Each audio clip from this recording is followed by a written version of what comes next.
Is December player of the month in the West the last 5 years. Harden, Westbrook, Harden, Westbrook, Harden. Don't win December. It doesn't mean anything. With that, via the Cowher Global Satellite, Chris Broussard, FS1, our NBA guys. Let me start with that. 3.5 minutes to go. Steph had 17 points. He ends with 33. At the end of games 5 and 6, Harden is, the numbers are fine, but he disappeared in 5, and Chris Paul was better in game 6 late. I thought this hurt Harden's legacy, D'Antoni's legacy. Does the window close in Houston for you? Let's start with that, Chris. James Harden, I just wanted to see if he showed up. I mean, I think they lost to a better team even without Kevin Durant. But I can't be too critical of Harden because I do think he played well. I mean, like you said, the numbers, 35 points a game, 45% shooting for the entire series, hit some big shots late, in game 6. They just lost. I think Mike D'Antoni, his legacy, I think, gets hurt because of this. This is the Phoenix Suns of Steve Nash. Mike D'Antoni, I've said it, 2 weaknesses: lack of attention to detail, non-confrontational. Those things hurt you when the gap between your teams is this big and every little thing matters. And that's what's hurt D'Antoni in the past, and that's what hurt him this weekend with the Rockets. But I don't want to say, if you put a gun to my head and ask me, will James Harden win a title in Houston? I probably would say no. But I don't think it's because of any lack in his game. I think it's because right now they don't have the pieces. They need a front court player who can create some offense so it's not all James Paul, Chris Paul, or James Harden, Chris Paul, Austin Rivers, or another guard. Like, everything is created by guards in Houston, Eric Gordon being the other one. They need a front court player they can run pick and roll with Harden, who can do more than catch a lob at the rim and dunk it, a la Clint Capella. I project this, Colin. Daryl Morey needs to get on the phone and call Philadelphia and offer Chris Paul for Ben Simmons. Wow. Ooh, I like that. I don't know if they would do it. I don't know if Philly would do it, but Ben Simmons could run the high pick and roll with Harden, and even though he can't shoot, if you pass it to him in a pop, he can create a play for himself or another teammate. That's something they don't have. If you look at the history of the NBA, teams that win championships have typically had a guard and a front court player who could create offense, either for themselves or their teammates. That's what Houston lacks. Let me talk about Steph. I said this last week, and I'll say it again. I've never seen a player this revolutionary and this good who gets less respect. If you ask players, they like Westbrook over Steph. Why is it we constantly invalidate? I could argue he's the best leader, the best shooter, and the best ball handler in the league. Why doesn't he get any love? Well, I think recently it's because, I didn't kill Kevin Durant when he went to Golden State. But I do feel like, and I felt like, we as NBA nation, if you will, fans and everyone else, we've been robbed. We have been robbed of Steph Curry. The MVP Steph Curry has gone into hibernation. Remember, he was the only unanimous MVP in NBA history. He averaged 30 points a game in 2016. Every other night, he was doing something that made us lose our breath and fall out of our seat. And now that Steph only comes out every once in a while. Tim Legler, who we both worked with at our former network, I have great respect for his basketball knowledge. He said at that time in 2016, Steph Curry could end up being one of the top 3 players in NBA history. That's an overstatement. I don't think he could get that high.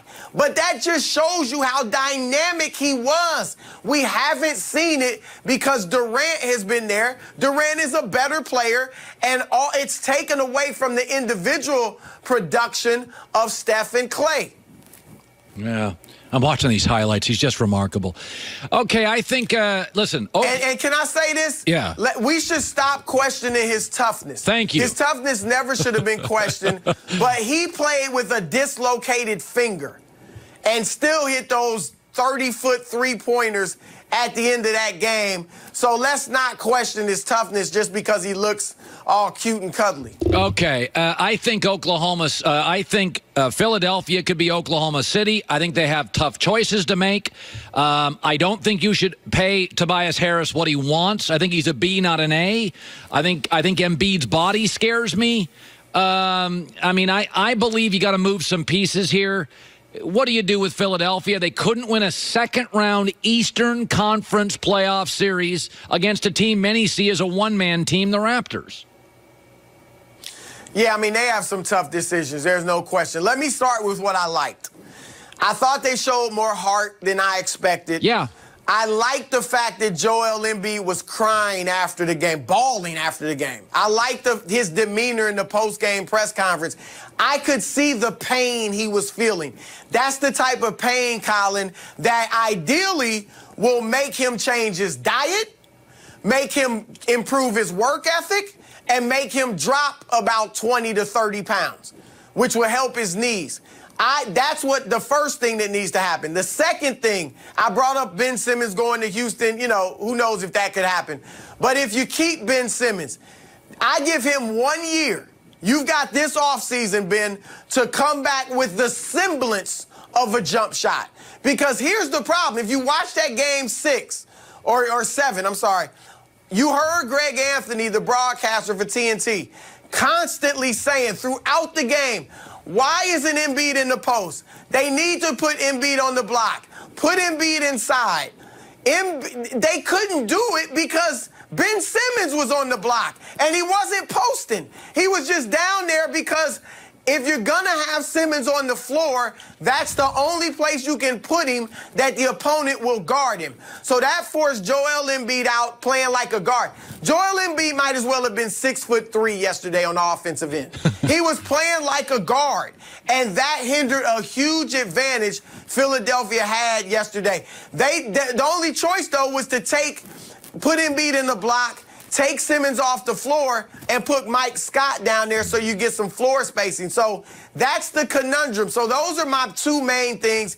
And then I've got to figure out, man, is Jimmy Butler, look, he's a great player. Can I trust him if I pay him the max to be the man in my franchise? And I wouldn't want to give him the max, but it might take that to fend off the Lakers or the Knicks or some other team out there that signs him as a free agent. So that's their toughest decision to me. By the way, just announced that Kevin Durant's out for Game 1 of the Western Conference Finals. Again, if I'm Portland, I don't know how I feel about that because Golden State has played so well without him, 30-4 without him and Steph playing. It is unlikely Durant plays Game 2 either. This by Ramona Shelburne. So you got your Kevin Durant issue. Again, I'm not sure how that lands. Speaking of landing, Fred Vogel's the coach of the Lakers. Frank Vogel. Sorry. Look at I butchered that. That says a lot, though, that you thought it was Fred. So I'm sorry. That's his brother, Fred. That says a lot about his what he's done, right? Right. Somebody told me you liked the move. Well, look, when I first heard it, I was stunned like everybody else because of the names out there. Jason Kidd, Lionel Hollins, Mike Woodson, Vogel. Vogel would have been my fourth choice, okay? Yeah.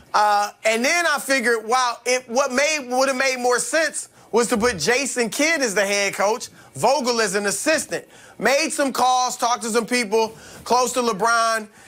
I'm told LeBron has respect for Vogel and that it dates back to Miami versus Indiana.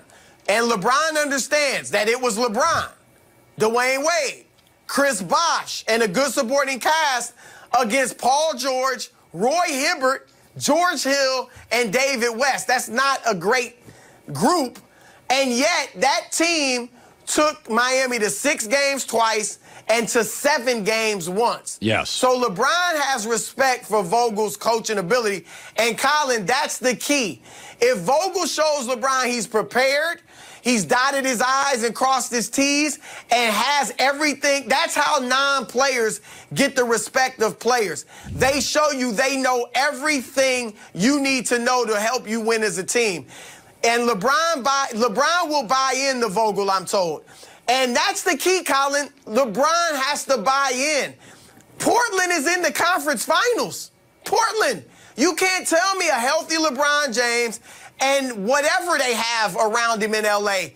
can't compete with Portland. So if LeBron has the right attitude, buys into Vogel, and Vogel knows what he's doing, then I think they could have a successful season. Before you go, do you have something to say about Kawhi Leonard? Yeah, is he in your top 5 yet? He's pretty good. By the way, I said this. You come around on him? I said this. Nobody's going to compare him to Jordan, but I never thought Kobe played like Jordan. I thought Kobe was much more artistic, had better shooting range. They were different players. I watch Kawhi, and he looks a lot like Jordan. The physical strength, the sinewy body, the hands, the improvisation, the mid-range jumper. Kawhi, more than Kobe, plays like MJ to me. Am I nuts? Well, I think stylistically, the grace in the air, the movements, Kobe was like Michael in that regard. Like, Michael's a lot more graceful than Kawhi. But if you look at the spots on the floor, you mentioned the fadeaway that Kawhi has and was hitting last night. The defensive ability, the strength, you know, going in the post even, like, those are similar to Jordan. So I'm not mad at that comparison, although I think Michael was so much, his game was so much prettier, just the way he moved, like Kobe. But yeah, spots on the floor, effectiveness, style of play, there's a similarity there for sure. He's in my top 5. How about that? We'll sneak him into our top 5 now. Just put him right He's going to look good in the Clippers uniform next Come year. on, slow down there. No, you know, look, here's what I was going through yesterday, Colin. In the second half, when it looked like the other Raptors were afraid to shoot, and all they were doing was looking for Kawhi, I was saying, see, this is a reason for him to leave. Nobody else wants the ball. It's all him. And then when he hit that shot, I was like, that's the type of emotional moment. That's the type of bonding experience that could lead a guy to stay in Toronto. And then I thought, but you know what? It's the second round. For all that, the greatness that shot had, the tears from the general manager or the president, Masai Ujiri, all of that, if they go to Milwaukee and get beaten soundly in 5 or 6, it's out the window. And I don't think it would do anything to keep him there. Chris, good talking to you, buddy. All right, man. Good talking to you. Chris Broussard, good stuff. We're scheduled to have Fred Van Vliet of the Raptors on. I got to give him some love. I like Canada. I went to Vancouver, BC last summer. I clearly like the country. Joy with the news. No.